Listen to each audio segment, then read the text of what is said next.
Jets Talk. My name's Ryan. I'll be your pilot tonight. Boys and girls, ladies and gentlemen, I'm very excited to talk to you tonight. I want to talk about our offensive coordinator search, our defensive coordinator search, the latest rumors around the New York Jets of the number 2 and number 16 pick. We're going to take a look at Mel Kiper and Daniel Jeremiah's mock drafts. I want to get our thoughts on those two. And our boys are in the Super Bowl, Leonard Williams and Sammy D. Sam Darnold in the house. Very, very excited for Sam Darnold.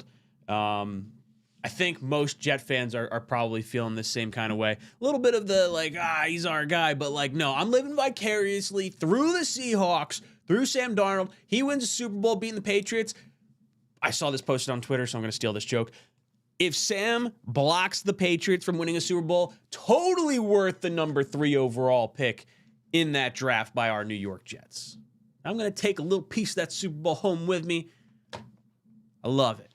I love it, boys and girls. Please hit that like button on the way in here as we go through this show. But before we do, I just want to say thank you to one of the sponsors of the channel, and that would be Mando. Bam! Mando has been kind enough to hook us up with the promo code JETS247 for 20% off and free shipping over at shopmando.com. I have loved their wipes. I throw them in my to-go bag. You guys know I've had them as a sponsor for the channel for a while. Literally have these thrown in my bag, and I am just freshening up wherever I am. Maybe I got some hot lights beaming down on me. Maybe I'm crying after watching our damn Jets lose a football game. Either way, it freshens me up. They got the all-over body creams, for fat rolls, balls, pits, belly buttons, butt cracks, feet. You can put this stuff on anything. Absolutely awesome. I've really enjoyed it. It's a whole body deodorant, safe to use anywhere. Created by a doctor who saw firsthand how BO was being misdiagnosed and mistreated. Clinically proven to block odor all day and control odor for up to 72 hours. Mando deodorant has either the solid stick deodorant or the spray deodorant. Aluminum free and ideal for those hard to reach places. Maybe you can't quite reach that spot on you with the stick. Well, guess what? You can slap it on with some spray. Clinically proven to control odor better than a shower with soap alone. 12 hours after a shower, the average man's grundle odor level was a 5 out of 10 with Mando. The average grundle odor is a 0 out of 10. How can you argue with them facts? Head over, shopmando.com. Use JETS247 for 20% off and free shipping. That will tell them that I sent you over there, and it helps support the channel, so it goes a long way. Thank you so much for tuning in. All right. I got a poll question in the chat. Are you rooting for Sam Darnold to win the Super Bowl? The answers, or the options in the poll question: yes, with an exclamation point, enthusiastically. Or yes, but I'm not happy about it. I'm a little disappointed. We got 13% of fans out there saying they're not too happy rooting for Sam Darnold. Could have been our Super Bowl caliber quarterback. That's all right. I don't feel like Sam did us dirty. I feel like we did him dirty. So I'm maybe a little sour towards our Jets. What are you doing? I did not say the G-O-O-G-L-E word, and that thing's talking to me over there. Screw me up. That's all right. Duncan drops in. Duncan says, I'm pulling for Sam to beat the Pats. Damn right. Would like to see Darnold's team win the Super Bowl? Yes. Yes. And I don't have any, ill feelings towards the Seahawks at all either. Gang Green says, thinking of all the Jet fans, rooting for Sam against the Pats. Yes. Evening on this cold wintry night. Yeah, hopefully you guys are staying warm. We got 24 inches of snow where I'm at. I was snowed in all day today. Shoveling snow. I snow blowed my driveway and cleared all our paths 3 times in the last 24 hours. My body is tired. Super tired. Duncan trying to get an offensive coordinator, defensive coordinator to come is like trying to hire a manager for a failing store and telling the manager that the owner is going to likely fire everyone if things don't turn around next year. Yes, I completely agree. What candidate are you realistically getting that's going to want to come here? Now, the rumors surrounding everything are kind of around former head coaches. We heard the rumors about Wink Martindale. It felt like that might have been a little bit more of a foregone conclusion in the days leading up to him coming out here and the interview. But now we're hearing maybe it's not such a guarantee as a lock. You know, maybe he's here, maybe he's not. We'll kind of see where that plays out. Jim Leonhard is still kind of the hope for a lot of Jet fans out there. On the offensive side, we saw a bunch of firings, I guess defensively and offensively, and reshuffling. Tanner Engstrand, a guy I really like on our offensive staff, no longer calling plays. No longer calling plays for Tanner Engstrand. I'll admit, I was a little frustrated when I saw that because I think he's an up-and-coming play caller. But then I saw that the Jets were interested in Frank Reich to come in as the offensive senior assistant offensive coordinator play caller, which if you're linking that together, you know, maybe there's a shot we're getting Carson Wentz potentially as our bridge quarterback. Although I would think if you do that, you're probably also bringing in a young quarterback. So maybe Frank Reich is saying, hey, I get to draft my quarterback that I want in this year's draft. And if Glenn looks like dog shit, maybe I could be the head coach. I think that's entirely possible as well. I do think that a lot of these offensive coordinators and defensive coordinators, it has to be something that you're looking at it as like, well, maybe I can be the guy after Glenn, because I don't have a whole ton of confidence that we're going to see Glenn in 2027. I'm pulling for the dude. I certainly am, but it would be a hell of a historic turnaround. So we'll see where that kind of plays out. I agree. It's very, very tough to find competent coaches when they're going to be bounced 1 year after. You're not going to get the young up-and-coming offensive coordinator or head coach when you got a lame duck potential coach. Mark says, it's the Vikings fans that should be pissed off. They let him go and kept JJ. Yeah, I don't know why the Jets get a bad name for Sam Darnold when he was like, was this his 5th team? Panthers had Sam and Baker. And then traded a shit ton of picks to go get Bryce Young. 49ers had him. 49ers obviously have a quarterback, so theirs is not as bad. And the Vikings just let this dude walk out of the building. Free agent. Bye-bye. And then they got J.J. McCarthy, and it's been like trash since. So why the Jets get such a rap, who knows? Eagles have a hard time getting an offensive coordinator. No one wants that job. It's a little surprising to me because I feel like the Eagles are always hanging around in the playoffs and everything like that and like dabbling near the 1 seed. Maybe Sirianni's kind of a jerk. Maybe people don't want to deal with Jalen Hurts and maybe some limitations that he may or may not have. I'm a little surprised that job sat open. I thought Daboll would have been a good spot there. I would think he's probably in the lead for Bills head coach, which I don't think we've heard about yet, right? We know Phillip Rivers pulled out. Haha. First time he's done that. Blitz. Can't cheer for Darnold without cheering for Leonard Williams, who has spoken his fair share of smack against the Jets. Hey, look, I don't blame Jet fans or Jet players for talking some smack about us after they leave, but Sam never did. So I don't really care if Leonard Williams did. It's kind of water under the bridge at this point. But Sammy boy, I like my Sammy. James, mad love, hoping for some Leonard. Yeah, I want to see some Jim Leonhard in here. That'd be really, really, really cool. Timothy Lee, thank you so much for joining the Economy tier. Pow! Supporting the channel. It's greatly appreciated, brother. Freedom House. Well, if you have to hire a coach, if you have to hire every coach, then you should... Hold on. If you have to hire every coach, then you should hire every coach. AG should be gone as well. Who wants to move their family for 1 year? AG gets fired next year, and they know it. Yes. Yes. Why would you want to uproot your family? It's the same kind of issue that the Browns have, sort of, where it's like you might get 2 cracks at the apple for head coach in the NFL. You're going to waste one of your opportunities on the Browns? I don't know. Kudos. Big Cat finally getting a chance to win a Super Bowl. Yup. No issues with that either.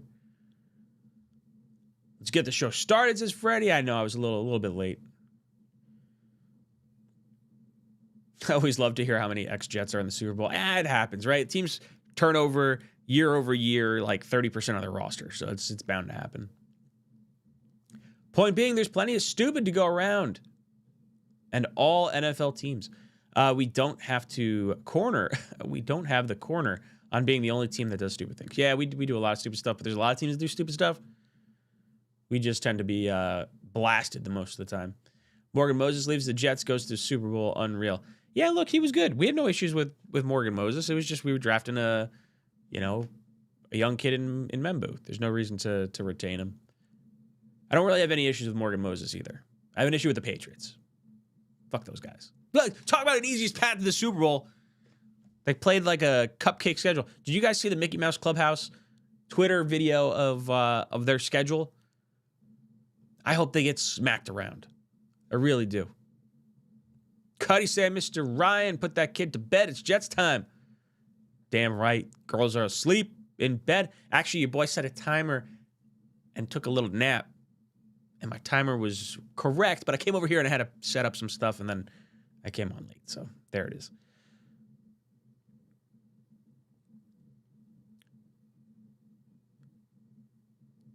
Intel Noah?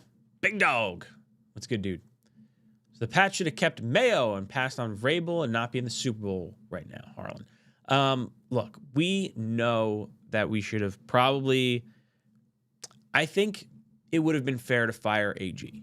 I don't think he coached well enough to keep his job.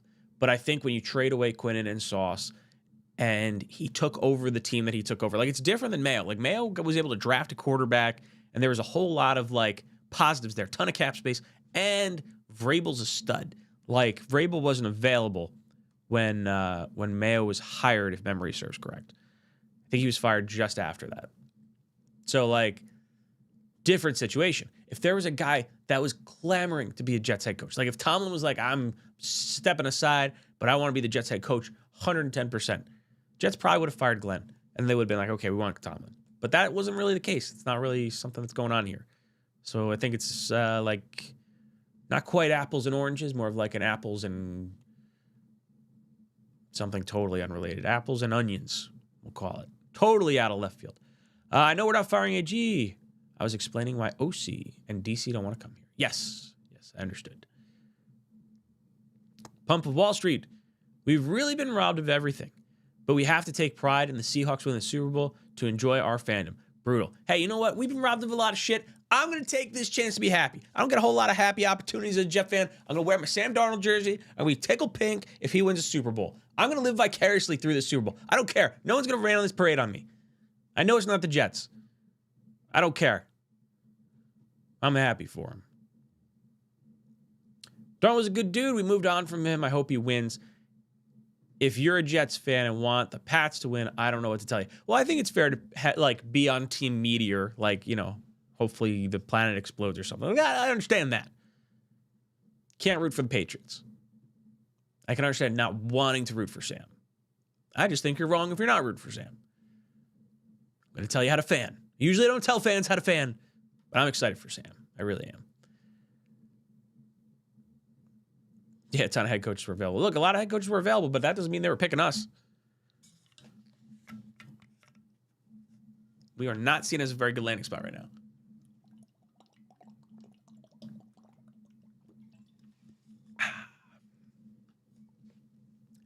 Hope Sam beats the Patriots. We can't do it, so I hope Sam does. Stick it to him. The prince who was promised will deliver a Super Bowl.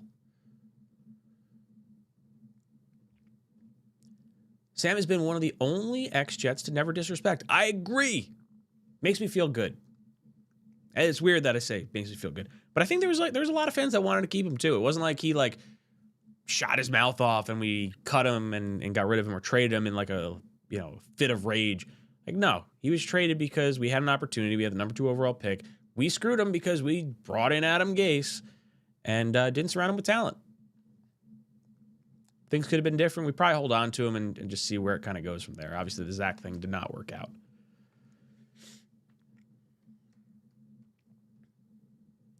As far as Wink as DC, no, please, no. Go get Leonard or Covington, but not Wink. Again, I just think that we are at the mercy of who wants us. I don't think we get to necessarily get the hot chick at the dance. We're gonna get the hot chick's friend who doesn't get asked to many dances. That's who we are. We gotta have a good personality because we don't got the looks right now. That's our Jets.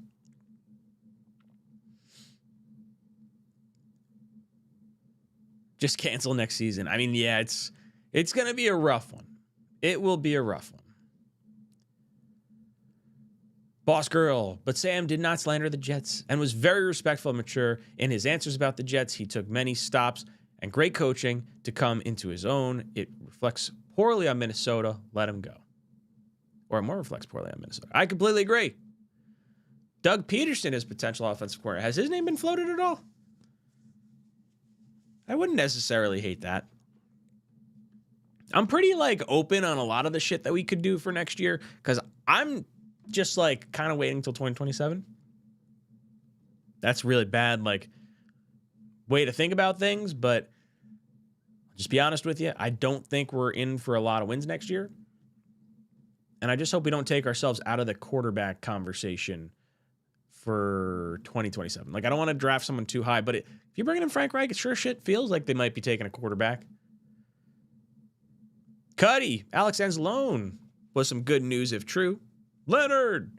Yeah, he wants Jim Leonard as DC. But yeah, look, Anzalone, that was a name that we brought up on the Talking Jets panel. Myself, O'Leary, and Greenbean were talking about Anzalone, the linebacker from Detroit, going to be a free agent. It makes a lot of sense for our linebacking core who's losing Quincy Williams. We need a little bit of veteran leadership.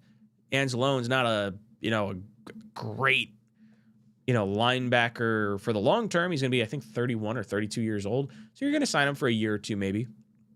You're going to draft someone high. This linebacker room is going to look totally different. You're going to, I would think, keep Sherwood. You signed him. Unless you think you could trade him to like Salah or Olbrich or something along those lines. Which I do think you could see either JJ or Will McDonald moved. I think JJ makes some sense because he's in the final year of his deal. Getting a little bit older.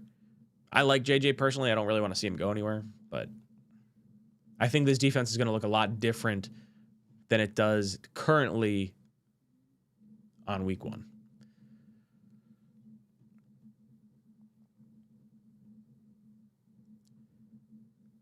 NY Sports MC. Hey, Ryan, if pick 15 came up with Styles and Lemon on the board, would you package the 2 seconds for 15 and draft both? Trade chart says it's even. Ooh, interesting. So you would trade 2 seconds to get up to 15. That math works out? That doesn't feel like that math works out. I got to look this up.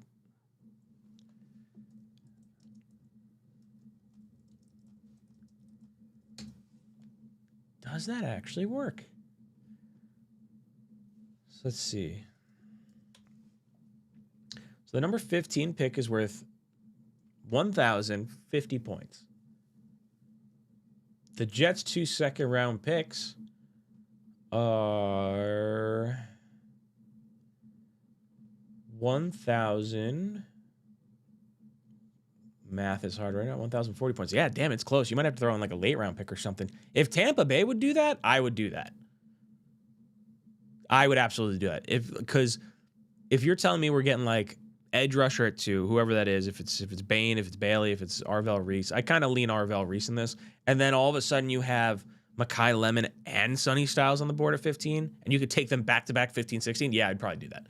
That's like, I really like both those players a lot. Like Sonny Styles is the player in my mind I'm sprinting up to the board to go get.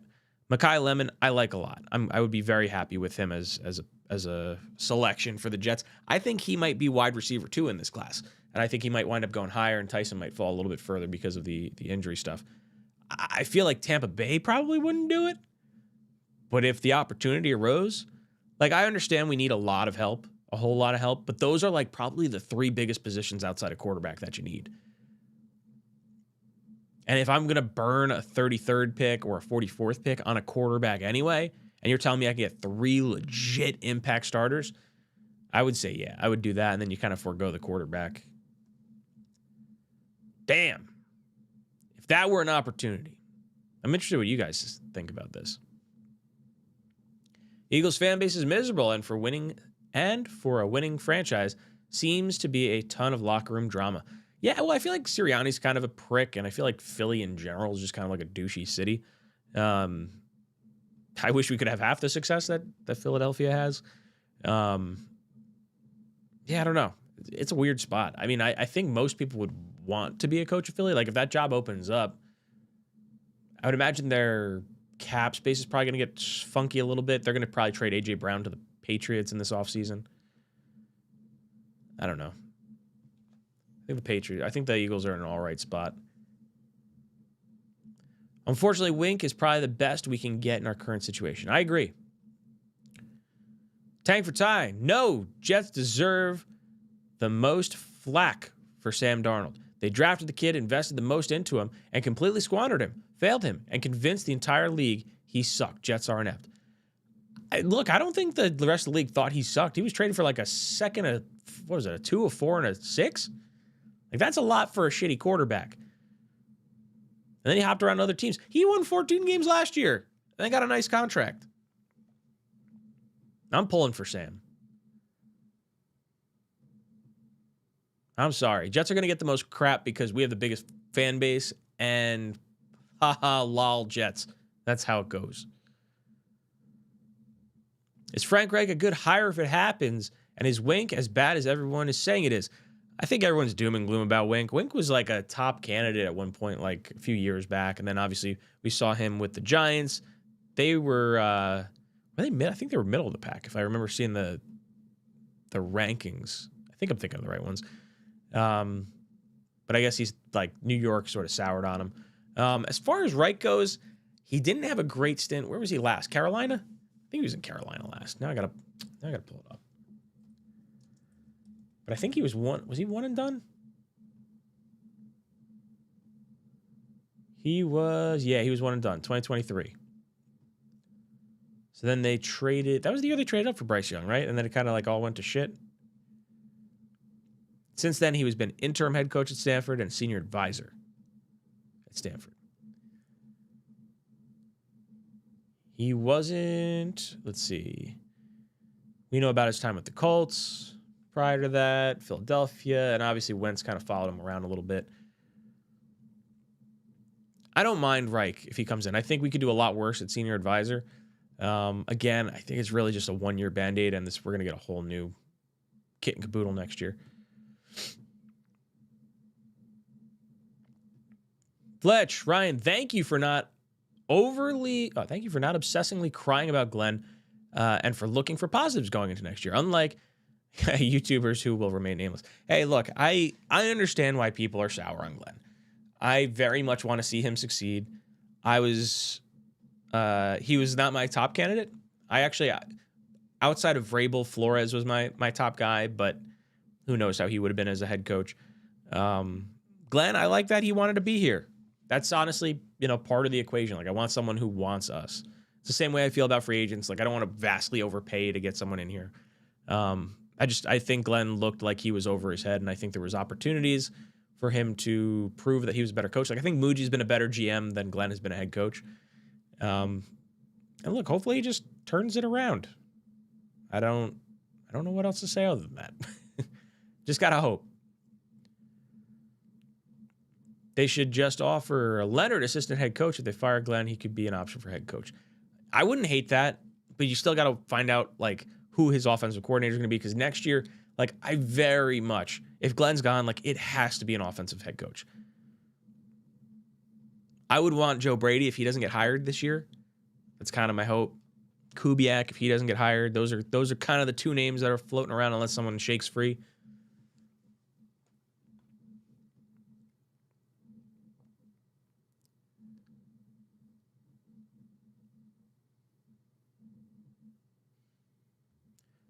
Frank Reich would turn Will Levis into Brett Favre. Leering for Levis.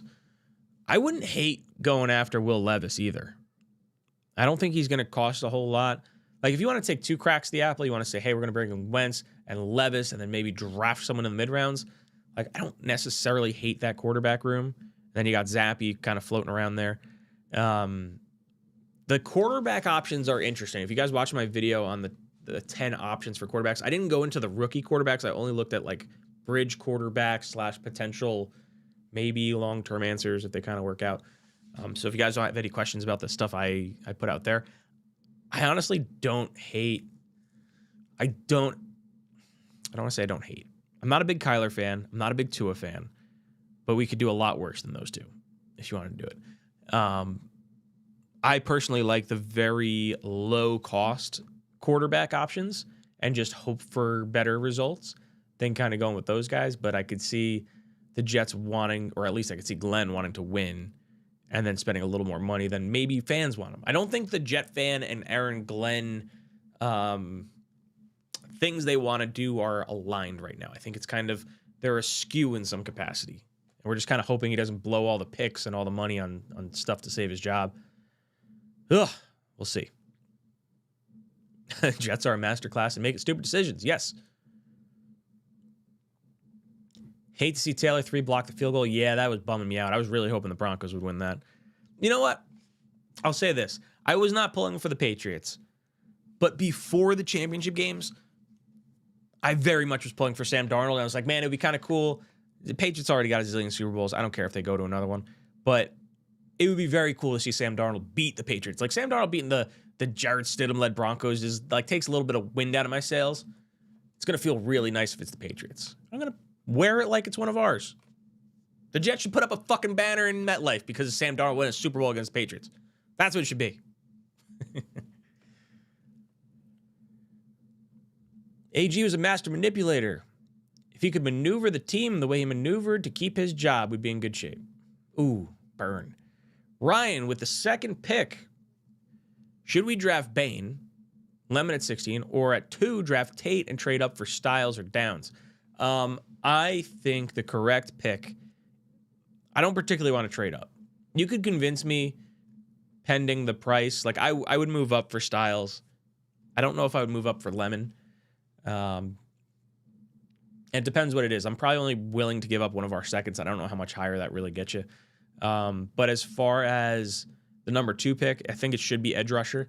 Arvell Reese is kind of where I'm leaning. I totally understand going Bain, so if they make that pick, I'm totally on board with it. I think he's really attractive if you're going to hold on to JJ and Will McDonald because you just kick Bain in on passing downs inside, and all of a sudden you got 3 lethal pass rushers in there. I think that would be very, very fun to watch. With Lemon, I think Lemon's the last receiver you're probably taking at 16. Like if the top 3 receivers are gone at 16, you're probably going another direction. As far as drafting Tate at 2 and then trading up for Styles or Downs, I don't know. I don't know if I necessarily... Tate would probably be the receiver I would take at 2 if they take one. I think I just kind of want the edge rusher, though. Like, because in this scenario, the Jets don't come away with an edge rusher, and I'm of the opinion that the edge rusher position is one of our biggest. Like, receiver, quarterback, edge, like those 3 spots and linebacker are really the most glaring holes. So I would rather the receiver at 16 or the second round. Like, to me, edge should be first, and then linebacker, wide receiver, whichever one kind of provides the best value. Styles is really the guy I want. But if you can't get him, then you kind of figure it out in the second round. Last night, Cooper Kupp played his former team and made it to a Super Bowl. Do you think the Rams fans are obsessing that they let him go? It's the NFL. Players change teams often. I mean, they're definitely feeling a way about Cooper Kupp leaving, for sure. I'm sure Cooper Kupp felt really good beating his former team.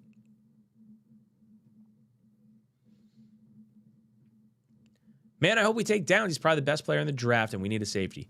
Look, we need a safety, but there's still... I'll say this.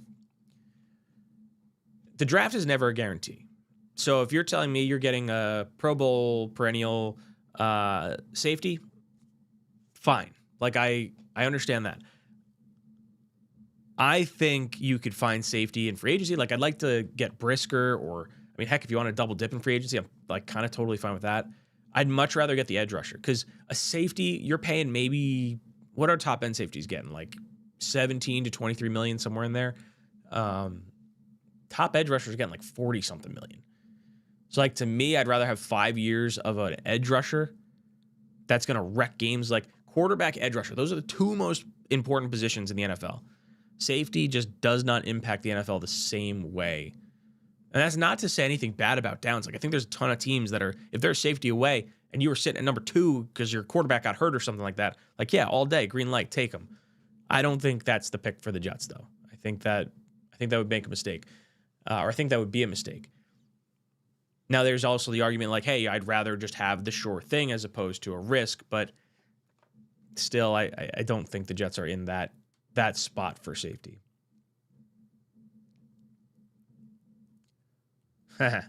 Stop whining. Arnold Schwarzenegger voice. It is not a tumor. Joe Douglas chose trash Zach over Sam. That's why he and Sal are gone and we are suffering. I'd love to know if that was genuinely both of their thoughts. Apparently the front office was split, or at least the building was split. And I want to know. I honestly, at the time, I did think it was the right move to move on from Sam Darnold. I thought the resetting of the quarterback clock was a smart move. I thought the trade compensation we got for Sam was fair. We got Breece Hall out of it. It just didn't work out. Zach wasn't the guy. And we should have looked into the COVID year as being way more of an asterisk than I think a lot of us thought. Is Anzalone really going to sign with us? I'll believe it when I see it. I think we'll be able to offer him more money than other teams are going to offer him. And I think that's probably why he signs here. I don't think it's going to cost us a crazy ton. Like, I don't think we're getting like a CJ Mosley kind of situation. I hope not. Where we pay him like way above market value, but I'm okay with an overpay for a year. Doug Peterson, not as high on Trevor Lawrence, underachieved under his watch. Yeah, I mean, look, Liam Cohen's a stud. So maybe Liam Cohen's the guy making everything work. And Doug Peterson, maybe he just needs a different type of quarterback.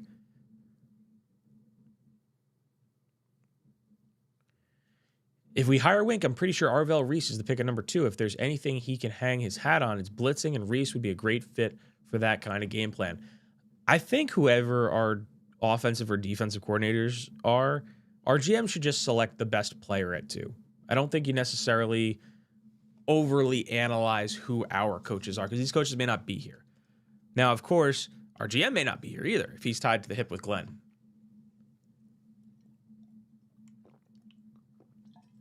So I don't know. I like Reese a lot. I'm a big Reese fan. Ron, what's good, dude? Hey, my man. I think it's tough when you have a coach that is an ex-player that loves the Jets. It's tough for Woody and for us fans. You know, I don't know how tough it is for Woody, because Glenn wasn't here for much of Woody. Woody took over the team in, what, 99, 2000? Somewhere right around there. And Glenn, when did he get drafted by the Texans? 2021? Is that when his contract went over there? 2001 or 2? Whenever the Texans became a team. It was like very, very short-lived. As far as Woody, I think it's tough. I don't want to say it's tough for the fans, because I feel like fans turned on Glenn pretty quickly. Like, if you're not going to win games, not everyone's going to be super tickled pink with you. I do think it's tough because fans want to like Glenn, and I think Glenn wants to perform well. I think Glenn really does want to be here. Like, I think he does value the Jets organization. Like, I don't really want to talk shit about Glenn, because, like, we're kind of the ugly girl at the dance. Like, all the time. Like, maybe we should stop, like, pissing in everyone else's Cheerios. Just sort of be happy for what we got. It's like, look, you were in a shit situation. This guy, you know, got us 5 first-round picks. I don't know. I'm spinning here, trying to hype Glenn up. You're right. It is tough when an ex-player is going to be a head coach or is a head coach. Like, I don't know if Peyton Manning is necessarily good coach material. Being a coach is very different. A lot of times I feel like backup players or guys that, like, maybe felt like they had to scrap a little harder sometimes make better coaches. Like, McCown is someone I would like to take a crack at some point. He's been in so many offensive systems. Like, if you could hire him as OC or something along those lines, that would be a really fun hire to have.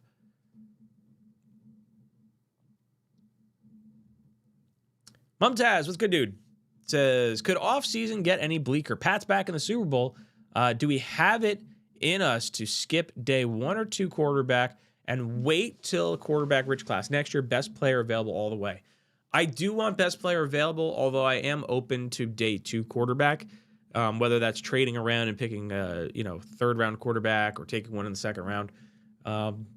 If you told me they weren't going to take one, I wouldn't hate that. I am team quarterback 2027 at this point. There's a few guys in day 3 that are like, ooh, that's kind of fun. Like, in that Joe Milton, Jordan Travis, Tanner McKee kind of realm. Like I think there's some fun to be had in the later rounds, but again, much harder swing at that point. I think if Reich comes in, and I think if Ty Simpson is there at 16, I think there's a shot they're going to make that selection. And honestly, for me, if the Jets, let's say we take 𝐼𝐸, or Bain at number 2, and both Styles and the top 3 receivers are gone, I could totally understand going Simpson. And I don't know if that necessarily means you're locked into him for next year. I think that the conversation shifts a little bit between 2 and 16. But I would feel more comfortable if we went day 2 quarterback, because then I feel like you could definitely move on from him. I would feel a little more confident if Reich's in the building, I guess, with someone like Simpson, because maybe you feel like there's some better hands on the quarterback than what we currently have. I don't know. I'm with you, Mumtaz. I do want to go best player available and just, kind of punt on the quarterback for a little bit here. Jerome says Arch Madness.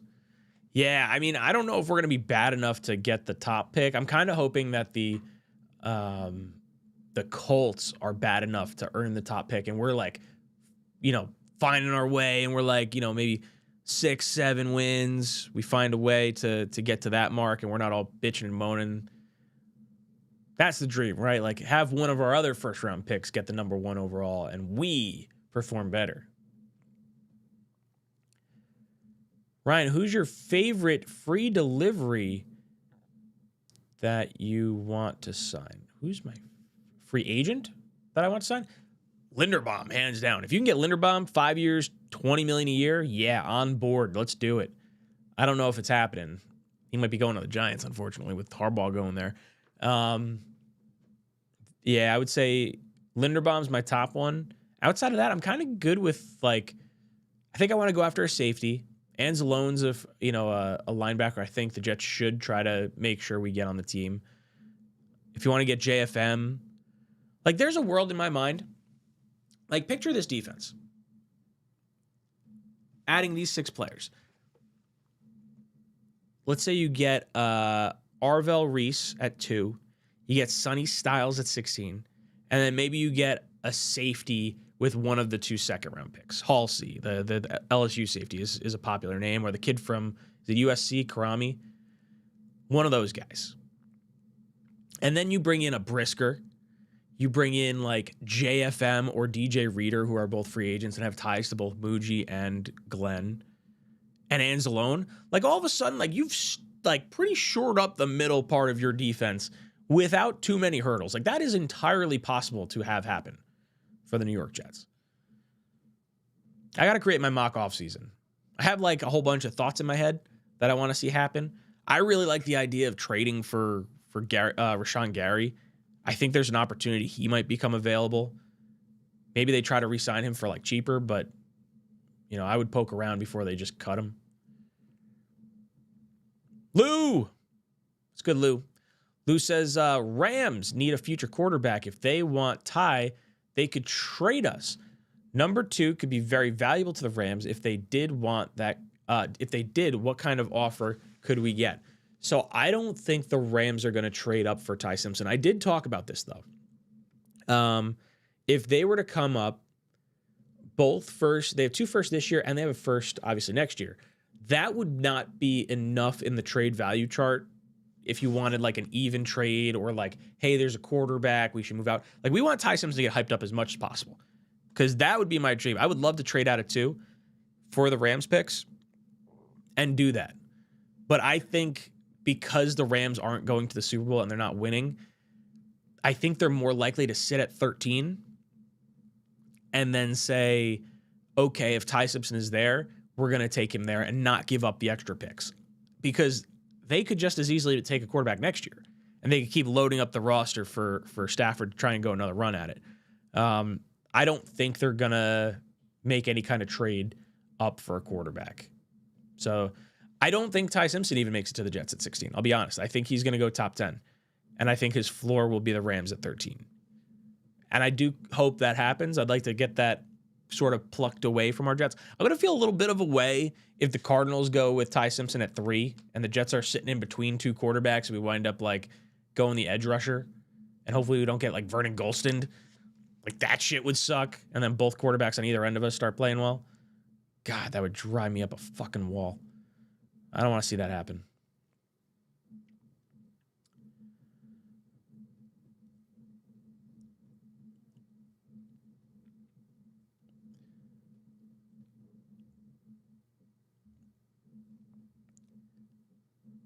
All right, before I get too much farther, I just want to thank another sponsor of the channel. We got Sleeper in the house. Think you know football, then try to turn your football knowledge into real money with the Sleeper app, the ultimate fantasy sports app that can turn game day into payday. Just download the Sleeper app and pick more or less on your favorite players with more stats than any other daily fantasy app. Just choose 2 or more of your favorite players from pregame or live. Pick more or less from the predicted stats, and you can win up to 1,000 times your money if your picks win.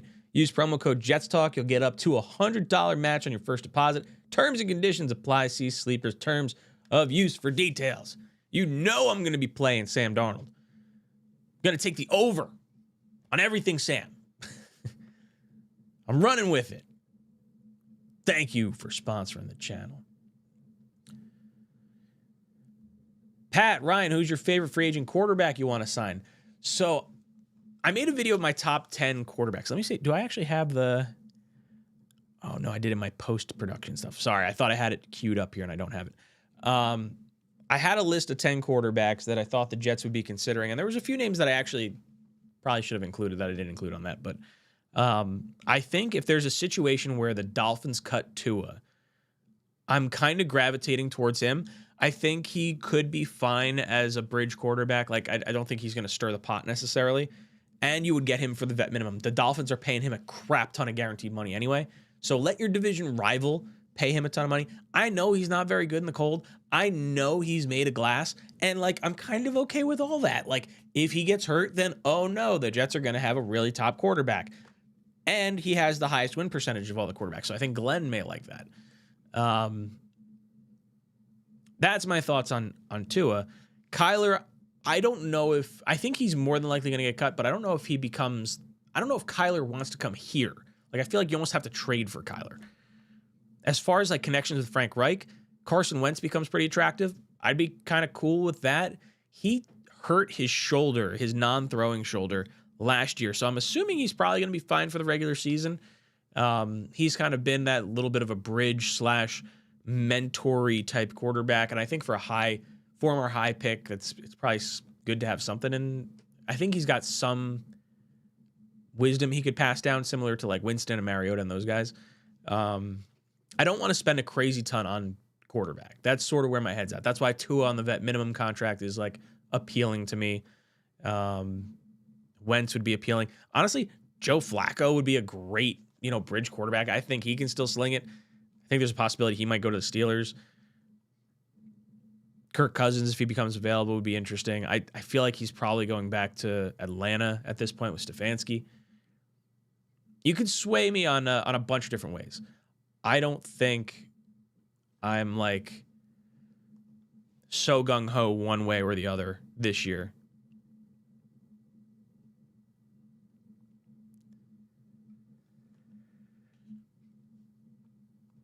Mumtaz, Linderbaum, not great in pass protection. Arvell Reese has concerns, edge or linebacker. Want the pick to be safe. First 2 rounds, we need to draft 4 starters. I think if you're looking for safe, I don't know if you necessarily do safe at number 2 overall. If you're looking safe, the pick is probably Downs. Bain, I think is the only thing you're worried about with Bain is like the arm length that I've heard a lot about. He's down at the Senior Bowl this week, so I'm curious to see where his arms measure in. But the dude looks like he's got a relentless motor. Bain feels like the most seamless fit to get plugged into the Jets because I feel like he could be scheme versatile. Like if you go 3-4 defense, he's an edge in a 3-4. If you go 4-3 defense, he could play the outside on the first 2 downs, and then you can kick him inside when you bring in Will McDonald. And that one feels like probably a really good option. Reese is just an absolute athletic freak. And his like edge rush. So he didn't full-time edge rush at Ohio State. I think he had something like 140 pass rush snaps, and he had like a 24% pressure rate. It was something stupid. Guy doesn't really miss tackles either. Like he's a heat-seeking missile. Like I think your worst case scenario with Reese is you're just drafting a linebacker stupid high that has like really, really high potential to be a good edge rusher, like a really good edge rusher. Those would be the two guys I'd be kind of kicking around. Bailey, I think his name's going to come up a little bit. Bailey and Bain are both down at the Senior Bowl, so I'm curious to see how they come in. We're going to have Dom C with us tomorrow night for a little bit in the 8:30 to 9 o'clock slot. He's live at the Senior Bowl. He'll tell us all the things that he's heard about, like any rumors and nuggets that he's caught on down there. I'm excited. I would still say Reese is probably if I could pick my 2 first-round picks, it would be Reese and it would be Styles. Those would be the 2. And then I'd probably go with a receiver in the second round. And I'd probably go maybe a quarterback, maybe interior offensive line. You know, I could go a few different ways in the second round. I'd like a receiver, but if I had to pick one of like Lemon or Styles, I feel like Styles is just such a stud. Tie at 2, trade up for Lemon, need to help the quarterback. Yeah, I think I don't know if it's so much help the quarterback this year. Like, I'm kind of looking for like the following year, so I could be sold either way. And I think you can still draft a good wide receiver in the second round. There's a lot of good wide receivers. We don't tend to draft wide receivers in the second round very well, but this is a new GM, and maybe he can hit a little bit better than that. I think the Jets, like, if you get a good wide receiver, you're feeling really good about where this team's at least on the offensive side of the ball. Like for a young quarterback, like offensive line looks pretty good. Tight end room looks like all right.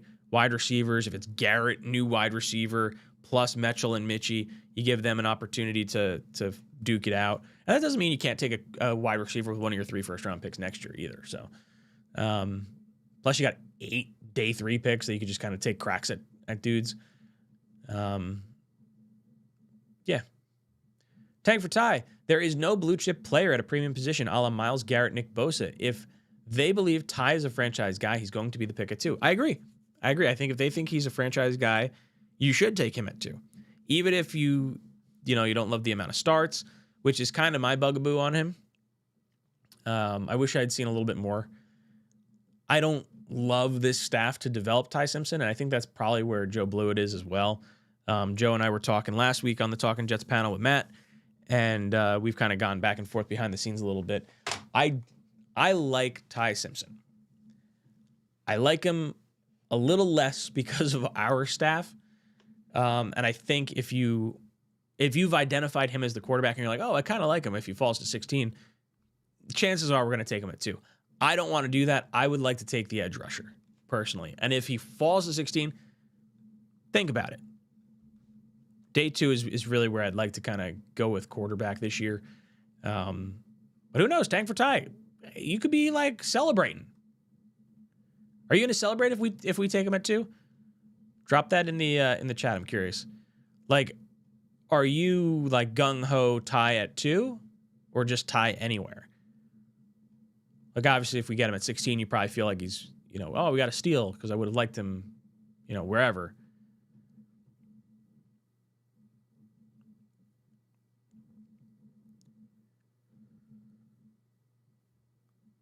When you hire an entire coaching staff and then fire the entire coaching staff, you're a failure. And that's if you didn't think Justin Fields was the answer. I didn't think Justin Fields was the answer. I thought that was the direction they should have gone in free agency this past year, because there's like that little hope that maybe he's the guy. But then also, like, you're going to get a really high draft pick to draft a quarterback this year. Just turns out the fucking quarterback class sucks. Is not where we were thinking it was going to be. So that sucks. That's a kick in the balls. So in hindsight, I would not have gone with Justin Fields because I don't care so much about the top pick in this year's class.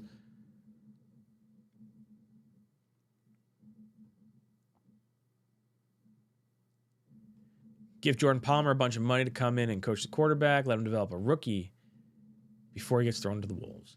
Yeah, whoever we take a quarterback, I very much want to have a bridge in place where we don't feel we have to force him into the lineup. I just think if we have a young quarterback and we're sitting at like 0-4 or 0-5 or 1-4 or whatever, something along those lines, Glenn might feel compelled to like try and save his job and put him in. Taters says, everyone is hyping up Arch Manning. But one, I'm not sold on him. Two, I think the Manning wouldn't want Arch to go to the Jets. I think if the Jets find themselves in the first pick, a lot about what happens with Arch Manning is going to come down to who the Jets head coach is. Like, that's the situation where you go to Pittsburgh and you say, what do you want for Tomlin? We're going to make this work. Or if Shanahan becomes available because maybe they have like a middling season and they're kind of like, oh, we just got to like, figure it out. Like, whoever the coach is, you're going to bring in them like as many assets and as much, like whatever it is. Whoever you need to get is who you get. There is the concern that Arch maybe like goes back to school. That would be a real kick in the pants if both Peyton and Arch did that. That would really suck. I'm going to hope that doesn't happen, though. I like Arch. This was after not really loving him the first half of the season. I thought he kind of played pretty shitty, but he came on the back half of the season. Now, who knows? Maybe he shits the bed next year and he's not the guy we think he's going to be. But if he continues on where he's at, oh, dude, he could be good. He could be real good. I think he would be the number 1 overall pick this year if he came out.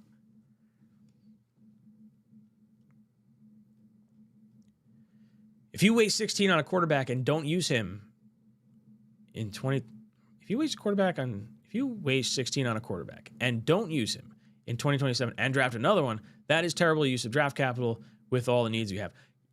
Hold on, that's not what I was saying before. I was saying I could see them taking Ty Simpson at 16, and I would like to see them sit him as long as possible. I think you absolutely have to see something of Ty Simpson if that wound up being the case. I don't think you can afford to go totally the whole season without seeing him and then go into next year's draft class and be like, oh, well, I kind of like these guys. That would be a awful situation. I think Caden McDonald is perfect for us. That's the D tackle from Ohio State. I wouldn't hate that pick. I don't particularly feel like D tackle is like a crazy high need for us.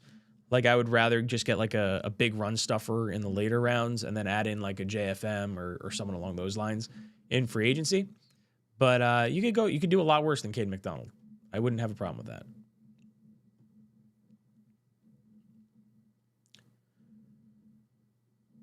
We can hit on first 4 picks if we take best player available. Yeah, I mean, I liked what Muji did with the draft class last year, at least the top ends of the picks, the first 3 rounds for sure. Less so on Arian Smith and more I was, excited about. I think he's still I think he's a player. Like, I think he's a depth piece at the very least.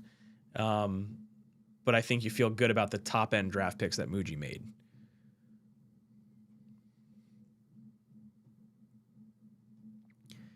There is more of a chance we take Simpson at 2 than someone trading up for him. I agree. Or at least trading up to 2. Now, if let's say the Browns or the Cardinals want to switch picks, I'd be open to that. I'm open to like a trade down. Ryan, if you draft Bain and Styles, would you trade JJ and McDonald to bring back Huff?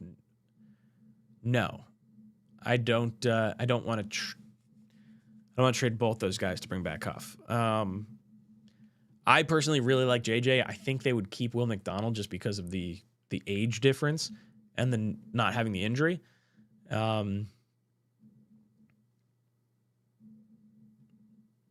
Yeah. Denzel Boston or Conception is who we will have at wide receiver. There's a lot of wide receivers in that second round as far as second round grades go. Now this is super early on. I just go to Tankathon because they make it easy to like filter through stuff. But Denzel Boston is considered and Concepcion are the 2 wide receivers after the top 3.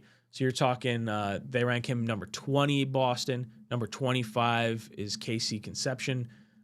Chris Bell, who I believe was it an ACL injury that he hurt? I don't even think he's playing next year. I think he's got to sit out a full year. They have him at 41, Jeremy Bernard 44, Chris Brazel the second 47, Zachariah Branch 54, Elijah Surratt 55, Jacoby Lane 63. Omar Cooper Jr. 71. So like there's a lot of dudes that could rise in this offseason through the combine, through pro days, through the Senior Bowl. It won't shock me if this rankings like numbers 4 through 8 or whatever I just rattled off shift around. But I think second round, if the top 3 guys are gone, that's why I say Styles at 16 if he's there would be my pick, because I feel more comfortable with some of the other second round wide receivers. You're not getting like the top crazy end ones, but if you go second round receiver, then you're kind of also seeing what you have in Mitchell, what you see in Mechie and Mitchell, along with, Mason Taylor, Garrett Wilson. Like, there's enough to go around, especially you bring Breece Hall back. And then, maybe you're in play for Jeremiah Smith or someone like that next year. I think there's plenty of good receivers.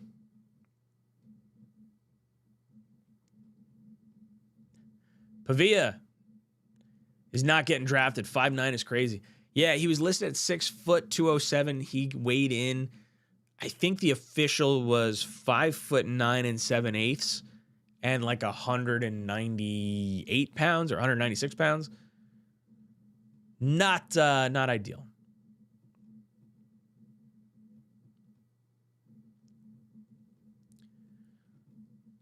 What's this? Don't recall Muji, but tells you where they stand.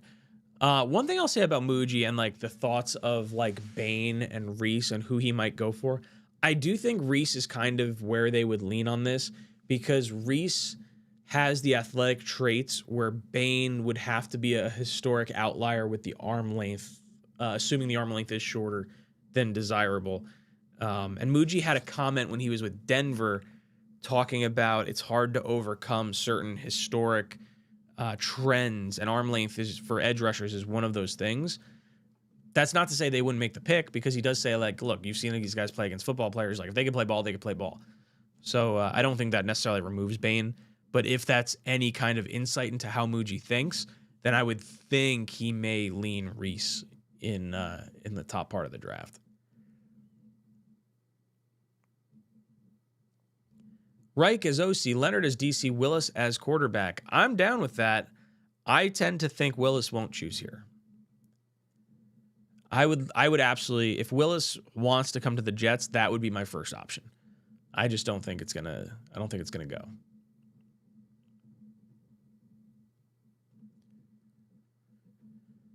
Sawyer Robinson and Nussmeier are guys to watch this week at the Senior Bowl. Yeah, we're going to get Dom C having interviews, I think, with both of them. He definitely has one with Nussmeier lined up. So fingers crossed that works out. I don't hate that. Cameron, what's good, dude? Are we calling in tonight? I was going to. I'm feeling a little under the weather. You can kind of hear it in my voice a little bit. I've been doing this for about an hour, so I think I'm going to cut it off soon. I definitely want to do a call-in show. I've been like itching to do the call-in stuff for a while. So soon. If I was feeling 100%, I would be doing it. Yes, Ryan, taking Simpson high is being between a rock and a hard place. We have him sit, but then how do we know going into 27 if he's the guy? Again, I don't particularly want to draft Simpson. I think he's going to be gone before 16, and I'm hoping that's going to be the case, because I do prefer day 2 quarterback, or just no quarterback at all, or like day 3 quarterback. And just sign the best bridge you could possibly get, and we'll kind of go from there. But I think Glenn and this team might feel compelled to make the selection. Rusty, Sonny Styles is more impactful than Reese, 100%. If the Jets wanted to make a really fucking ballsy move and go Styles at 2, I do agree. I think Styles is the type of player we kind of need right now. It's just so high for him. I mean, I guess if the answer is like, oh, Styles could go like top 10 anyway, like what's the difference of taking him at 2? I really like Sonny Styles a lot. I know Dom really likes Sonny Styles a lot. Oh, God. I don't disagree with you. I think the pick is going to end up being Reese. If you could trade down a little bit, pick up a 3rd or a 2nd round pick and get Styles, I'm like on board. I'm not so gung-ho on Reese, Bane, or Bailey that I have to like make the selection and not consider trade out. But man, Styles would be, I feel like that's a little too rich to go at 2.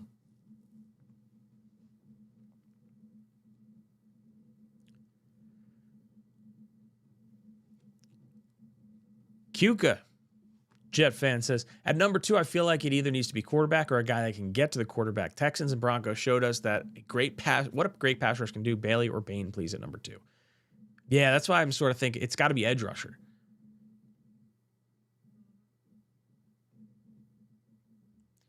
I love how you're the only one on the planet who thinks Simpson is any good. Are you talking about Tank for Ty? No, you're not the only guy. I think other people like him. I think it's just one of those, like, the quarterback class is very thin. Simpson doesn't have a lot of games under his belt. You're going to see Simpson rise. You really are. McDonald or JSN or Gonzalez. Guess what we do? Gonzalez. I don't know if I'm understanding what the Gonzalez part is. McDonald or JSN? I mean, a lot of Jet fans wanted JSN. At the time, I was not particularly high on JSN. I was definitely wrong. I would have definitely taken JSN over McDonald, though. I wanted the offensive lineman.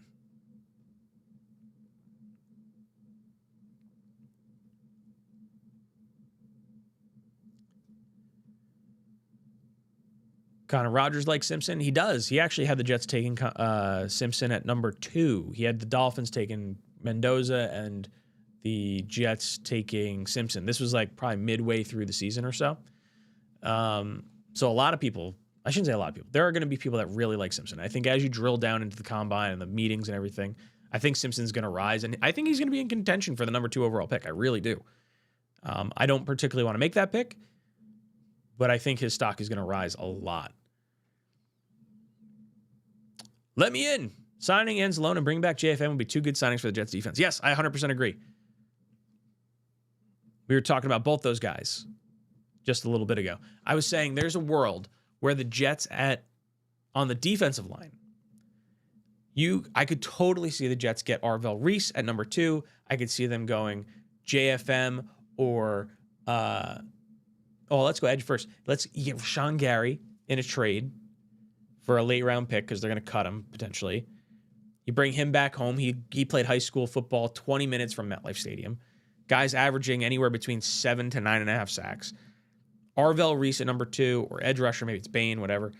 You bring in either a JFM or a DJ Reader as the extra defensive tackle, interior pressure kind of guy. Then you have your linebacking core. Maybe you can get a Sonny Styles at 16, and you bring in Anzalone. Like, that looks really good. And then safety-wise, you can get a second-round safety and bring in, like, Brisker. Or, like, just go out. There's a few good safeties that are going to hit the free agent market. Like, go get one of them and then draft one. And then all of a sudden, your defense is looking pretty fucking good. Like, in one offseason. For not, like, a crazy, outlandish, like, scenario either. Just saying. Jet Jarrow says, Downs at 2, Styles at 16. I don't really want to do Downs at 2. Styles at 16, yes. I think he's going to be gone before 16, but yes. If he's there, that is my pick. I don't care who else is on the board. Maybe if Cardinal Tate's there, maybe I go Tate. I think in the situation where Styles falls to 16, I think all the receivers have gone, and, Ty Simpson probably went before then. Not that I'm advocating for Ty Simpson, but I'm hoping more quarterbacks go in front of us at 16, so that way better position players fall down.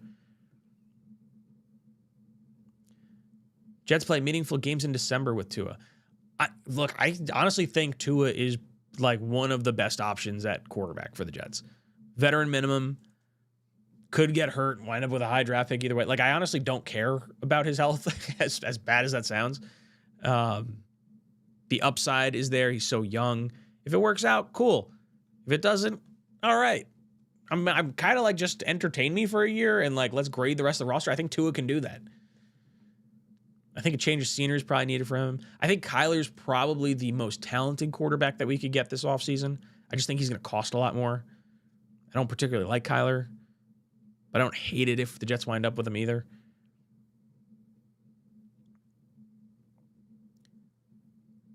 Bailey's McDonald 2.0. I don't like that. If that's what they think he is, if he's a situational pass rusher, I would not go that route. Tank for Ty. Congrats. We're all here on YouTube chat talking about our team. At the end of the day, none of it matters. So piss off. Ty, I like where you're at. I like that you have been so passionate about Ty Simpson. I like that you come in here and you at least, like, I feel like you're bringing some decent facts on the dude. Some people are going to hate on it. I'm not hating on you. I don't particularly want him at 2, but I'm not going to hate on you. Devin says sign Tua, sign Tua, sign a guard, draft Tate at 2, draft Jeremiah Love at 16, all offense. Jeremiah Love's not going to make it 16. If he does, I think you definitely have to consider it. If he's there at 16, I'm fine with that selection. I think he probably doesn't fall further than the Chiefs. That would just kind of be my guess. As far as drafting a Tate at 2, that's fine with me if they make that decision. I'm kind of cool if the defense just shits the bed entirely this year and we lose every game 44-48. Like, go all offense. No issues there whatsoever. I just think because of how the draft is falling and where the Jets' needs kind of are, I feel like we're probably going defense with 1, maybe 2 of our top 2 picks, depending on if the receivers fall. So we're going to draft an edge and then have JJ and Will McDonald while our safety and linebacker room are barren. I think there's a chance one of JJ or Will McDonald is moved, yes. And I also think you got to draft for a year beforehand. JJ's only under contract for this year. Will McDonald's got 2 years left on his deal. I'm not entirely sure either one gets brought back. And I also think 𝐿𝐷𝐿 if there's any truth to the Jets switching to a 3-4 defense, then you have JJ on the D-line. You have Briggs on the D-line. You probably need to bring in, if you get Rashawn Gary, maybe Rashawn Gary could play the other edge in that situation. And then you would have 𝐷𝐿𝐷𝐿 and Will McDonald as your outside linebackers in there. They would be stand-up guys. So it kind of depends on what the Jets want to do. I like edge rusher at the top of the draft. That would be my preference. If you want to go Bain, if you want to go Reese, I kind of don't care either way. I could be sold on either one. If I were putting $1 down, I would say it's probably going to be Reese. Wild Chew says, Ryan, do not put that evil out there. No Simpson at 2. No, I'm just saying, I think he's going to be in the conversation. I think his stock, the same way Bo Nix, Michael Penix, Jackson Dart, and J.J. McCarthy were not seen as top first-round quarterbacks. They were seen as day 2 picks at this point in the season. They're going to go through the Senior Bowl. They're going to go through the Combine. They're going to go through pro days, everything like that, all the interview processes, and I guarantee you Simpson's going to rise much higher than people think. I think there will be discussions about him at 2. And if there are discussions about him at 2 and they ultimately go the other direction, then I think he's definitely the pick at 16 if he makes it there. But I think he probably goes top 10. Gun to my head, that would be my thought process. I think he goes top 10. To who? I don't know. We're talking ourselves into Tua. This feels like Tannehill versus via 2023. Look, I'm not so gung-ho on Tua by any stretch of the imagination. I kind of just like the value he provides. I'm cool with Carson Wentz. I'm cool with Mariota. I'm cool with Joe Flacco. I kind of want someone that I feel like could, if they go with like a Joe Flacco, it feels like they're going to draft a quarterback. If they go with someone like Carson Wentz, it feels like they could draft a quarterback. If they go with someone like Kyler or maybe Tua, they might not go quarterback and they might just go best available player. It depends how threatened Glenn really feels about his job. Because if he needs impact players now, I don't think quarterback is the pick at the top of the draft. Like, if he performs well enough, he's going to be able to make the quarterback selection in 2027. So why force it now and remove a starter from your lineup? So I don't know. I feel like Glenn's going to want the most winningest quarterback. And I honestly feel like Kyler's probably the most talented that could cause the most stress on defenses, and you'd have less of a concern about injury with him versus Tua. At least like super serious injury. They're both kind of banged up. They're both kind of like in a similar situation. Terrible contracts. Really need a change of scenery.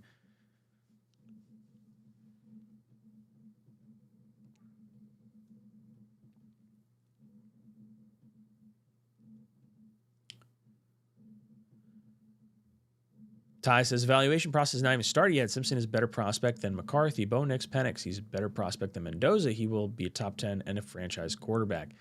I mean, I agree. I think he's going to be a top 10 quarterback. I have no idea if he's going to be a franchise guy or not. I think the lack of starts is really going to hurt him. And I think you've seen that play out across a lot of quarterbacks coming into the league earlier than 25 starts. I think Kyler's really the only one that had lower than 25 starts and really did well. I think Cam Newton is probably also in that conversation. Generally speaking, you need a good amount of starts. I think the Steelers won't let Simpson pass him. Yeah, I agree. I think Steelers is his floor. I think if he gets past the Jets at 16, he won't get past the Steelers at 20.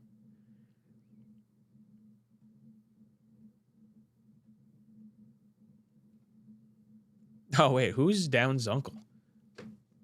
I don't know who this is.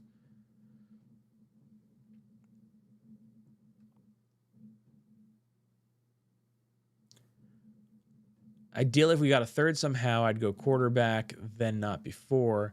We need impact players. Yeah, I wish we had a third-round pick. If we had a third-round pick, that's kind of where I would take the swing at quarterback. You know, if you want to make a case for Allard, Nussmeier, or Taylor Green's an interesting kind of quarterback. Sawyer Robertson from Baylor is an interesting prospect. The kid from, is it North Dakota State? Who has like not a whole lot of starts, but is kind of like a freak. He's interesting. Like, I'd rather take an interesting swing than I think like a high swing this year.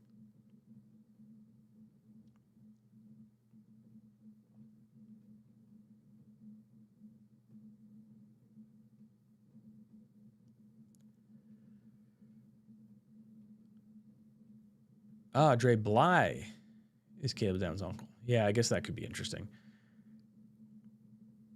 You'll have 3 first-round picks in 2027. Yeah, you can do a whole lot of stuff. Tank for 2027 quarterback. Glenn will be gone. Go get Kubiak. I mean, it's really easy as a fan to want that. I don't think Glenn necessarily wants to, like, just totally nuke his job.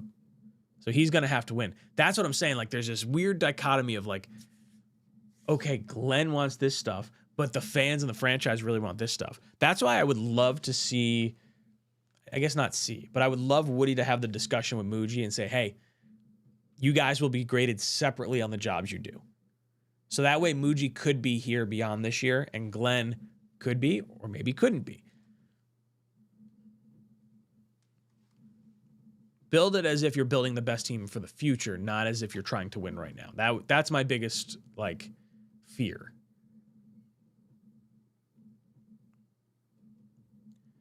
We're not talking ourselves into Tua, we're talking ourselves into Kyler Murray. Yeah, I mean, I think it's honestly both of them. I think it's like almost less likely that Tua becomes available because his contract is just so massive. They're going to have to Russell Wilson cut him and just like eat the cap hit for 2 years. Kyler, I think you could trade for him and maybe even get a pick back. Like, it might be one of those situations where it's like, hey, the Jets will give you like a 5th round pick and like you give us a 3rd and Kyler. Like, it could be that sort of situation where they just save a bunch of salary cap space or something along those lines. I don't mind paying for a draft pick. I really don't. Freedom House, put it this way. We got a 2nd string linebacker in there as one of our first. Put it this way. We got a 2nd string linebacker in there as our one of our first. Sorry. I can't even read that. Maybe I'm an idiot. I just didn't understand it.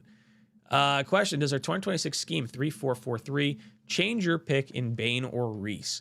No, not necessarily, because I think it just changes what they want to do. I think your pick on Bain or Reese may be impacted by how you feel about Will McDonald and JJ. Like, if you're going to trade one of them,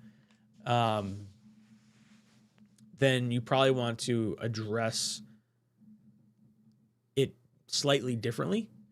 If you're keeping Will McDonald and JJ because you're fearing for your job, then Bain might make a lot of sense because then you get all 3 guys on the field at the same time in a 4-3. If we switch to a 3-4, then I think Bain just is the opposite edge rusher outside of, it would be like JJ and him on the outside. And then you get, Phillips and Briggs and whatever else, kind of rotating in the middle there.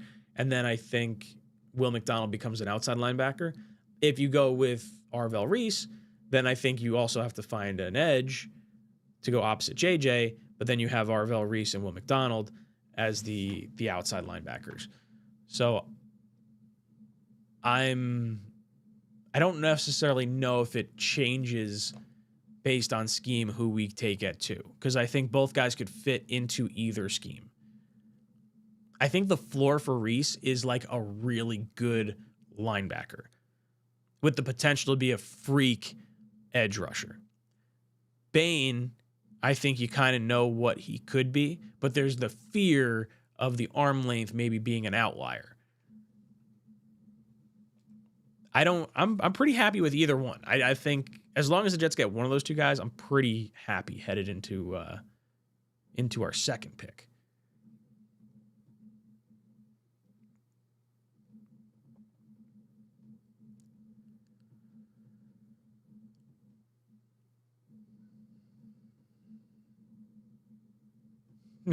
Down's uncle, hope it's not Scott Turner. Yeah, Scott Turner saying, I'm happy for Sam Darnold.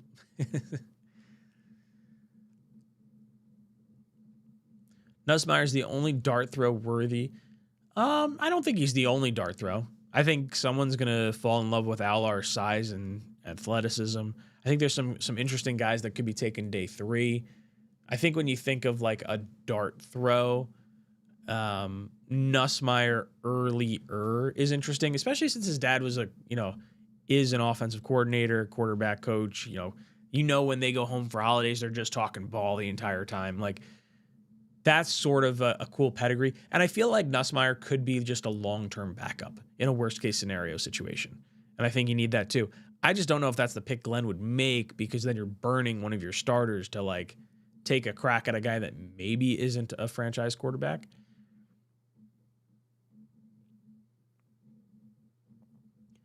Reese reminds me of Leonard Floyd. Stay away. I don't agree with that. Reese is not the best at coverage, plus Reese at 2 is most likely edge. Well, yeah, you would want to use him as an edge rusher. I think in a worst case scenario, he's a linebacker that's just really good against the run. I don't know if you necessarily put him in coverage all the time. I think he's athletic enough to do it. But just not like, you don't want him running out with like tight ends consistently.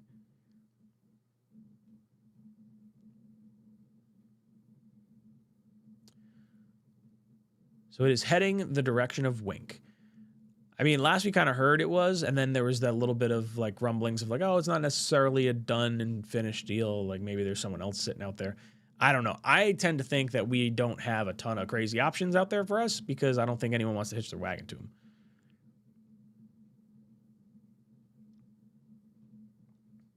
We should get Kyler and give Mike Glennon a call. Both similar players, according to Glenn. What? Is that like a comment I didn't know? Never heard that before. You think Salah will want some players like JJ, Will McDonald, Sherwood could possibly get good value in a trade package? Honestly, I don't think either one's going to be worth a whole heck of a lot. I think Will McDonald would probably get you the biggest return, and that's maybe a second round pick, if that. Maybe you're just getting your third round pick back. JJ, I don't think. The thing that sucks is like if you didn't think you were going to hold on to JJ, you probably should have moved him at the trade deadline. I like that we held on to him. I would like to see JJ stay long term. Sherwood, I'm totally open on moving. I'm not so sold on Sherwood that I wouldn't move him. But yeah, I would go to Salah and I'd go to Oldbrook and say, hey, look, are there guys on this roster that you would be interested in? We're interested in listening. Especially if there's any thought to Ulbrich maybe cutting, or the Falcons maybe cutting Jesse Bates. If you could trade him, like, let's say it's straight up one of these players, maybe not Will McDonald, but let's say Sherwood, like, hey, yeah, like, you want Sherwood, you're going to cut Jesse Bates. Like, we'll take Jesse Bates over here, and you can have Sherwood. That's, like, kind of fine in my book.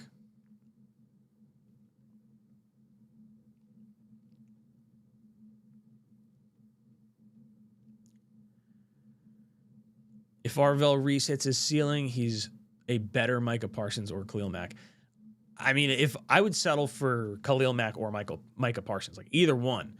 But that's what I've heard. I've heard he's closer to those two than he is to like Isaiah Simmons or someone like that. And that's what, like, I think you're betting on upside at 2. That's kind of what, like, when I watch Reese and I like watch him play, it's just like, man, this guy's really fucking talented. Like, really good. And like, only has 140 pass rush snaps and has like a 24% like pressure rate, like just silly good.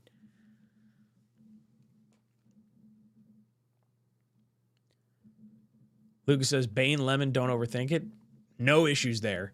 Bane slots in super easy, and if Lemon makes it to 16, I think that's just an easy selection for the Jets.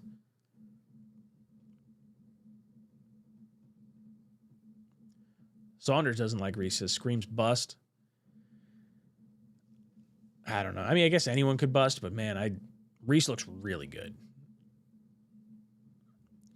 By the way, I don't think Glenn cares about fans' plan to build a team through free agency and the draft this year, all to tank to satisfy fans' wishes for him to get fired and gets us a draft pick. Sorry, not his plan. Yeah, I think he's going to try and win as many games as possible. And honestly, I want to win as many games as possible. I think it's entirely possible that the Colts get the number 1 overall pick anyway.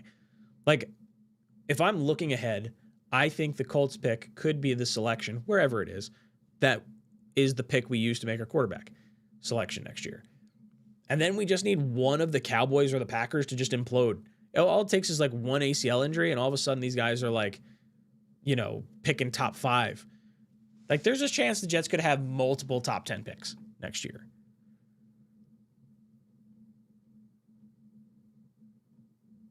Paul says, obviously it's a height joke. It didn't.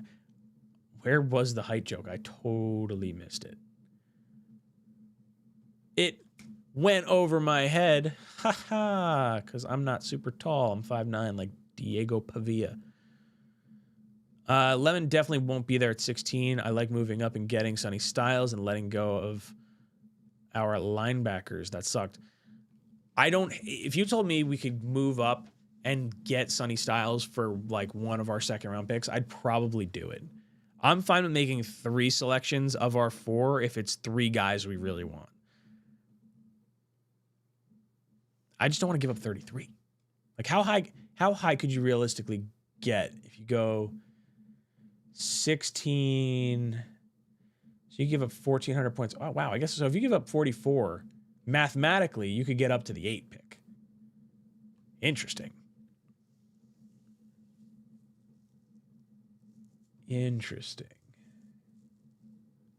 So the Jets could have 2, 8, and 33 if that were to happen.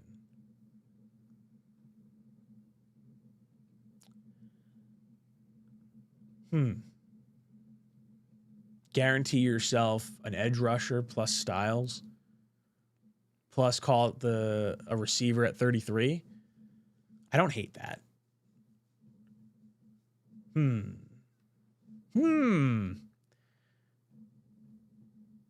That's what I love about all this stuff. There's just so much that could happen. Bane and Styles is better if you can get wide receiver at 33 or 44. I like second round wide receiver. I really do. That's not to say I wouldn't take one at 16. I would just take Styles over a receiver at 16. Reese is the strongest 243. That's from Joe Blewett. Joe really likes Reese. He's going to test out of his mind. Reese only has 143 pass rush snaps this year. That's kind of worrying. Yeah, but look at his pressure percentage. Like, it's really good. Like, 24% pressure rate is nothing to slouch about.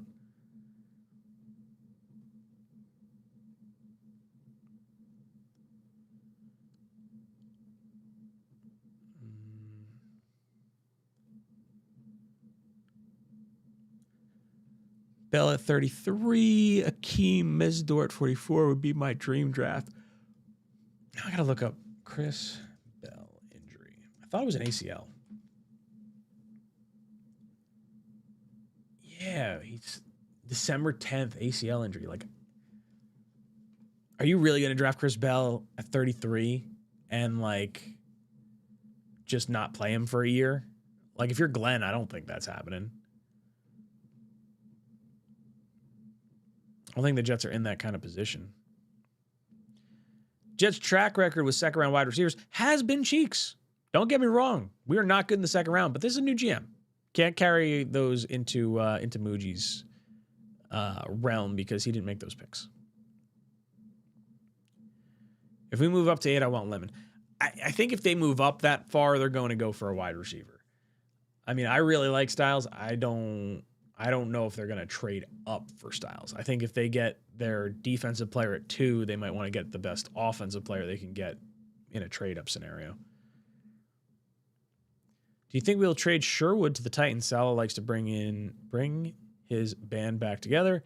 What value is for Sherwood? I don't know. He's what? Did we sign him 3 years, $11 million a year? Is that what it worked out to be? Let me see. For some reason, I have like 11 or 12 million in my head.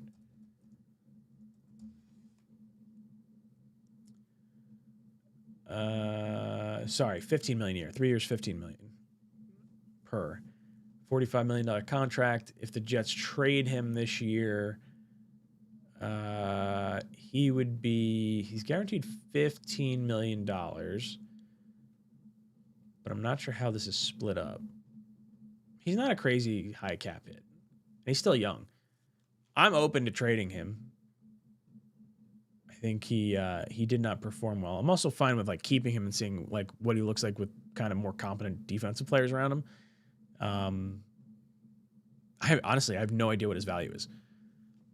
It's probably like a mid-round pick, like early day 3, round 4 or 5 pick, which I don't know if that's necessarily worth moving off of unless they really didn't like him.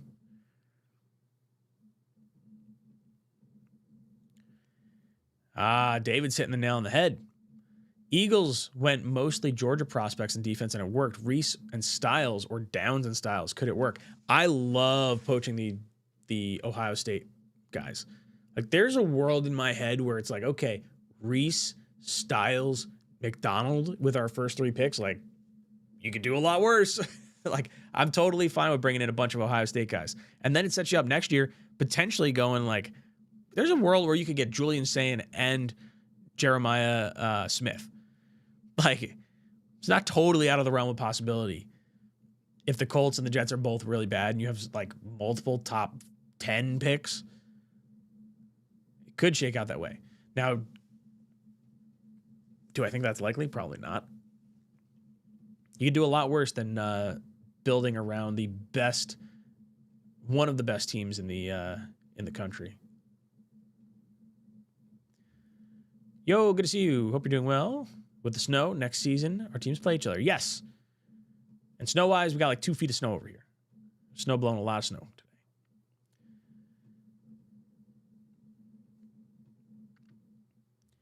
today. JJ tried to do a deal. Jerry Jones tried to do a deal without Micah's agent and pissed him off to the point he was openly asking for a trade. It had nothing to do with Micah's run-stopping ability. Yeah. Would you go back and do, what was it, Micah Parsons? Was it Quinnen in a first? I think it was Quinnen in a first is what like was originally reported. Nah.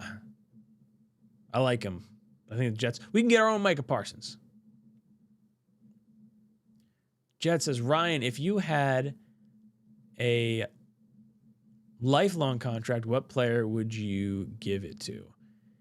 Had a lifelong contract.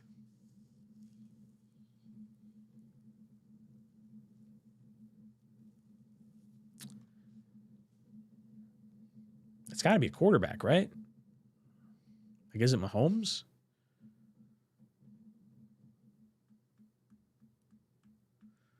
I don't know. Would it be a younger player? Like, do you want someone coming out of college and say, oh, this is your guy? Or are you taking, like, any kind of player? I don't know. I could go a whole bunch of different ways. Or am I giving it to a Jet player that's existing on the team? My answer would have been Sauce initially. That's not the case. Probably Garrett. If we're picking someone on the team, keep Garrett around forever.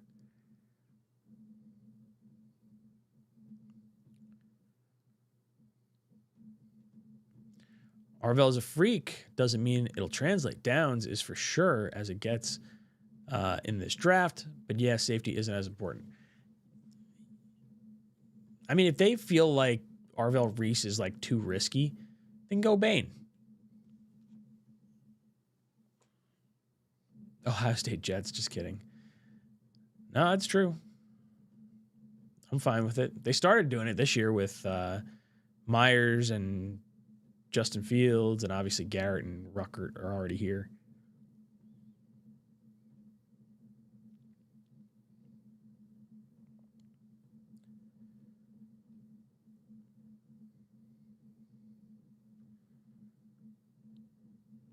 I wonder if there's a trade for Budda Baker that could be possible. What's his contract look like? Let's see. Budda. He's 29 years old. If traded, would be a $15 million cap hit and a $17 million cap hit. So it'd be 2 years is what you'd have him. I don't hate that, but why would the Cardinals do it? That's more my... So they got $30 million in cap space this year.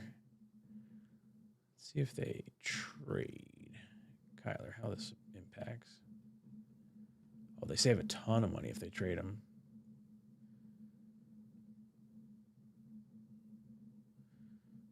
28 goes 30 to 28. If they trade, it goes. Yeah, man, if they trade him, they get a ton more cap space. They go from 30 million to 65 million if they were to trade Murray. So give us a draft pick. Budda Baker, on the other hand, I don't know if they're necessary. I mean, it's a pretty high cap hit this year for them, 19 million. Hey, we want Budda Baker and Kyler Murray. Trade us. You don't have to give us back a pick. Oh, hell, I don't know. We're such a poverty franchise. Yep, that's about right. Connor Hughes is tweeting. What is he tweeting? What is he talking about?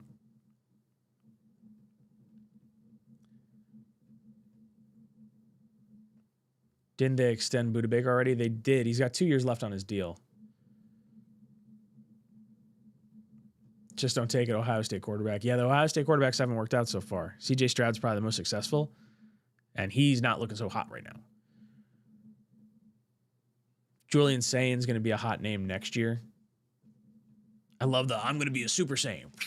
And you get like some cool like shirts and stuff, but I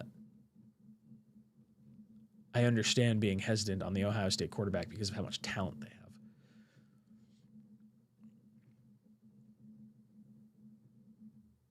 Looks like Frank Reich is becoming official, is what they're talking about. Connor Hughes tweet. Let's see what he says.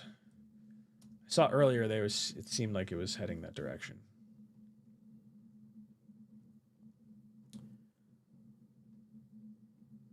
Let's see.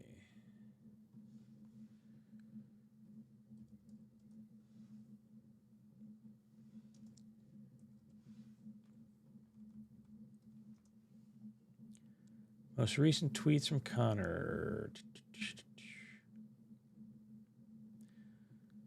All right, so 23 minutes ago, the Jets and Wink Martindale are working through things per sources. Time will tell if this leads to or breaks a potential partnership. The two sides have been conversing in varying degrees for quite a while. Martindale, going into his visit on Saturday, was considered far and away the front runner. This hasn't fallen apart yet, in parentheses, but I don't think he's as much of a guarantee as it seemed a few days ago. Again, we'll see. A lower profile coordinator with Glenn calling plays is possible. And then he followed that up with coordinating candidates who spoke with the Jets recently, per sources, came away from those conversations believing Aaron Glenn wanted to call the plays on defense. There is growing belief among league circles that Chris Harris and Glenn playing calls is the direction the Jets are warming up to. Dude, I said that's where they were going to go. I was telling Blewett and Matt last week that no one's going to want this job. We're going to end up with Chris Harris. And I don't know if Wink's an upgrade or not. I mean, I don't think Harris was very good. I feel like Wink at least is different, but like, I think it's definitely possible that we're not getting Wink and it's going to be Harris. I don't love that either. Wild Shoe says, Connor is covering all his bases. No one knows what the Jets are going to do. We have no leaks. I think Connor, more than anyone, has more inside knowledge into the Jets because he's very smart with how he posts. He doesn't like totally bash them. At least in the past, he's been a little bit more of a mouthpiece for him. So that way, like, if the Jets want something out there, it's kind of floated through Connor, or at least that's what it feels like. I don't know if that's like, officially how they do it or anything, but I could see that comment from Connor being like, hey, let's test the waters and how the fan base sort of feels about this. I don't think Glenn did a good job at being head coach, let alone being defensive play caller and head coach. I feel like that's far too much responsibility.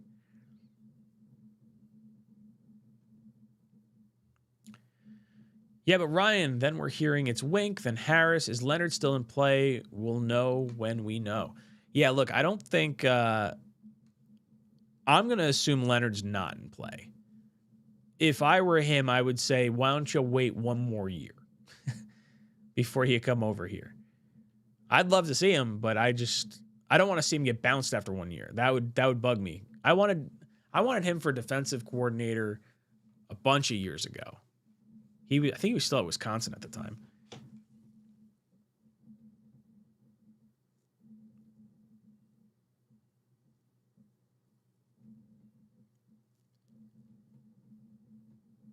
And not praying for saying.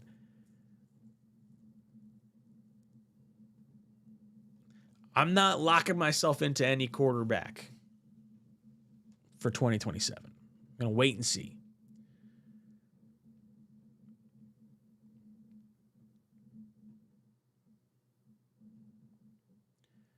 We're going to pick top 5 again. I mean, I am cool with that. I really am. Feeling silly turning my nose up at Tua now. I'm telling you, I don't think Tua is a terrible decision. Because of the Vetman contract and, like, the relatively high floor, like, if he stays healthy and just has a change of scenery, I think it's entirely possible that, like, maybe down in Miami they told him, hey, just don't get hurt. Like, play within this box. And maybe he wants to play a different way.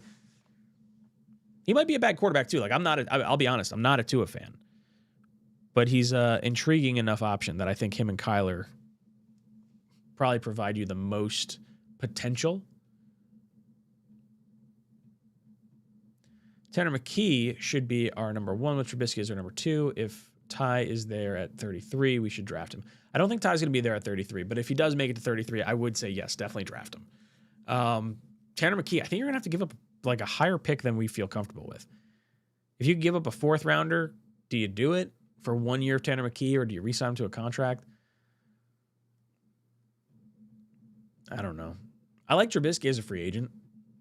I thought he played well against us at least.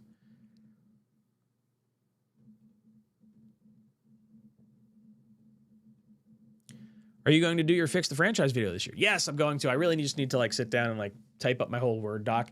I don't have as much free time as I used to with the 2 kids in the job, but I will do that because free agency doesn't start till March, so it'll have like a shelf life of like a month and a half. So yeah, I'll try to. You know what I'll do? I'll try to get it out. I'll try to get it out before the Super Bowl.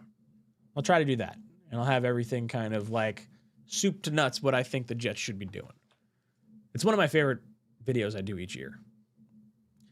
Duncan, Tua in cold weather. Look, hey, I'm not saying it's a good thing for Tua in cold weather. I will say, if we get to a situation where Tua has to play in cold weather for us to be good, we're doing something right. Because right now, it's not even getting like frosty outside, and we are out of the conversation. So I am totally fine if Tua is here and we're all of a sudden needing him to play well in cold weather games.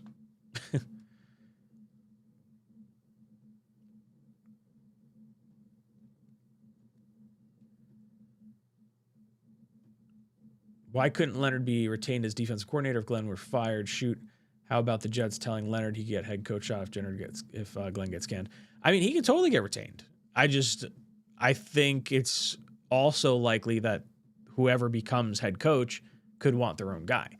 Now, if it's a younger guy, like let's say Glenn gets fired and Joe Brady gets brought in as head coach, does that rub Jim Leonard the wrong way? Does Jim Leonard automatically get the opportunity to be head coach? I don't know if I necessarily want that. Like, I do think the Jets should go the offensive coordinator route. I don't want to try defense again. I very much would like to give me a young up-and-coming offensive guy.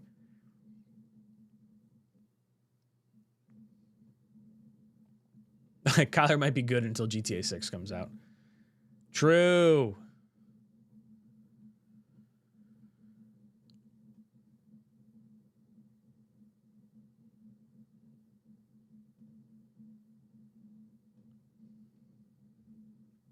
How the hell do we offer that to Leonard without Glenn knowing? What do they wait until AG goes to the bathroom and say, hey, don't worry, you got an opportunity to be head coach? Yeah, maybe. Who knows? Saying Joe Brady sucks? I don't think Joe Brady sucks. If you're looking like young offensive-minded guy, I feel like Joe Brady's up there. I feel like Kubiak's probably the one you'd want. I'm sure there's other guys that'll kind of shake free the next year or so.